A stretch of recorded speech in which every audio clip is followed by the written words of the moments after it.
कि पाकिस्तान के कोई जहाज भारत के अंदर घुसने वाले थे, भारत का एक फौजी पाकिस्तान में रह गया, अभिनंदन नाम का। मेरे पुराने लेक्चर्स को उठा के देखिए, ये बात मैं आज इसलिए रिपीट कर रहा हूं, मेरे हर लेक्चर में देख लीजिएगा। जिस दिन की ये घटना थी उस दिन मैंने बोला, मैंने कहा आप लोगों को कम इसलिए पता है कि आप पड़ोसी मुल्क को अमर उजाला और दैनिक जागरण से पढ़ते हैं। मैं उस पड़ोसी मुल्क की गली गली मोहल्ले मोहल्ले फितरत से वाकिफ हूं, और इत्तफाक से मेरा जन्म उस जगह हुआ है जिसे अलीगढ़ मुस्लिम यूनिवर्सिटी अलीगढ़ कहते हैं, जहां से पाकिस्तान बनने का थॉट पैदा हुआ था। मैं वही पैदा हुआ, तो मैं उनकी नस नस से वाकिफ हूं। मैंने उस दिन भी यह कहा था और आज फिर दोहरा रहा हूं, क्योंकि आज भी दो घटनाओं का जिक्र इसलिए कर रहा हूं कि एक तो रिपीट कर रहा हूं तो आप समझ जाएंगे। अभिनंदन जब वहां रह गया तो भारत में बहुत सारे लोग सवाल उठा रहे थे, प्रूफ मांग रहे थे, आपको याद है, और ये प्रूफ देने की चिंता में लोग परेशान थे।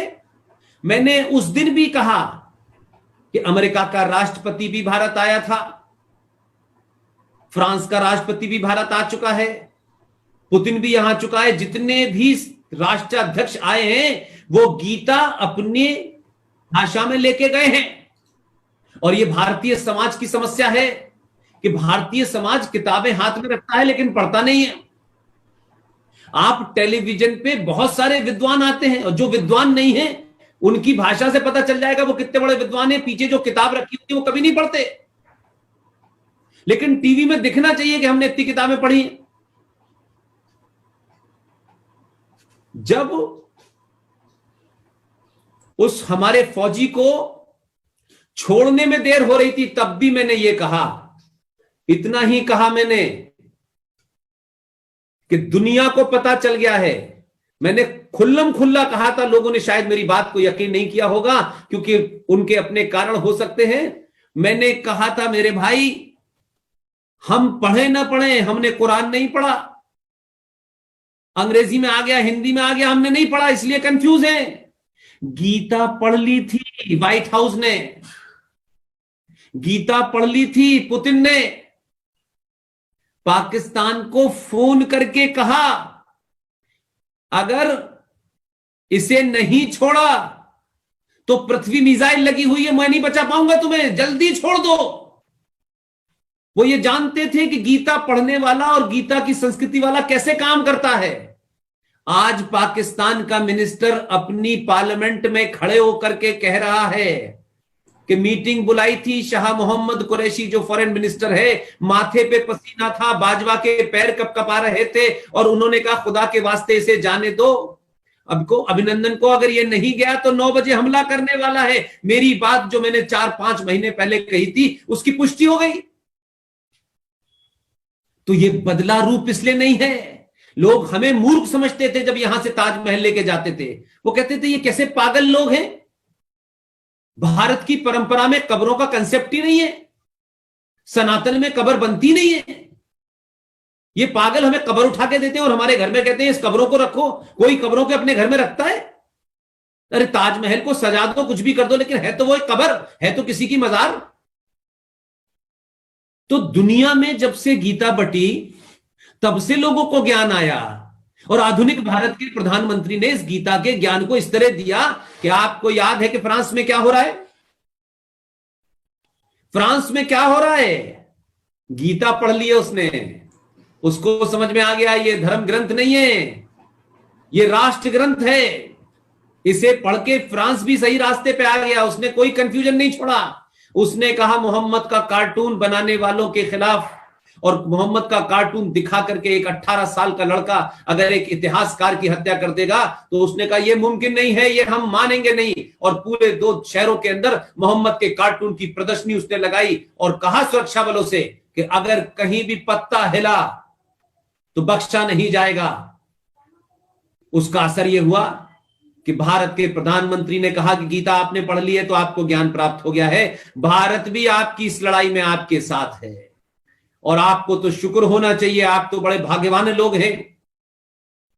बनारस के अपने शहर से प्रधानमंत्री बनाते हैं और कुछ किलोमीटर दूर से दूसरे साधु को चीफ मिनिस्टर बनाते हैं।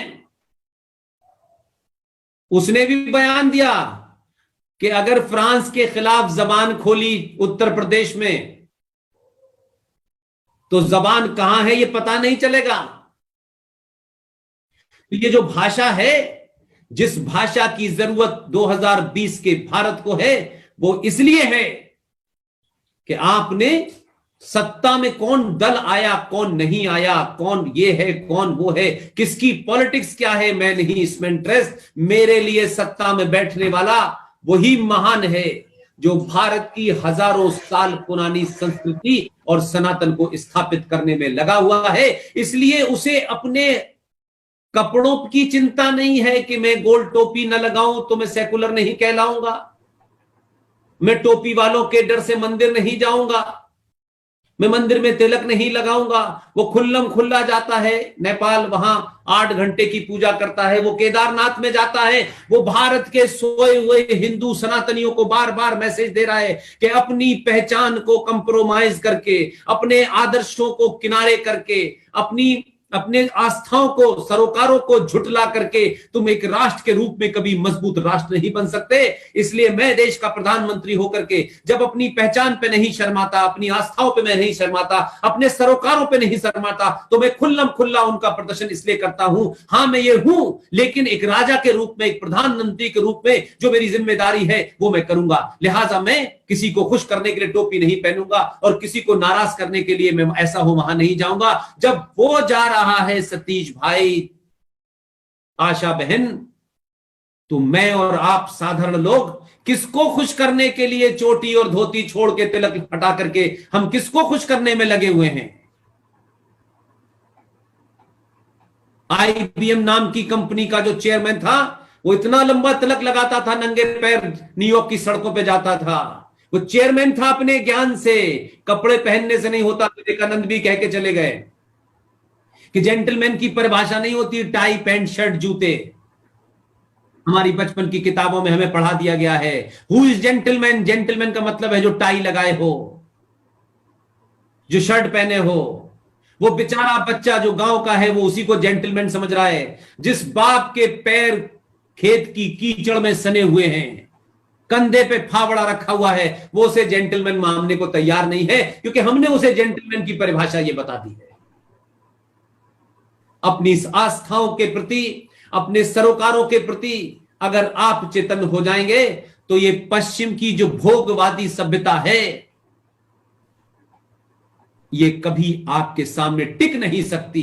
आप कमजोर हुए, आपके मूल कमजोर हुए, आपकी आस्थाएं कमजोर हुई, आपने अपने पूर्वजों को छोड़ा, आपने उपनिषद को छोड़ा,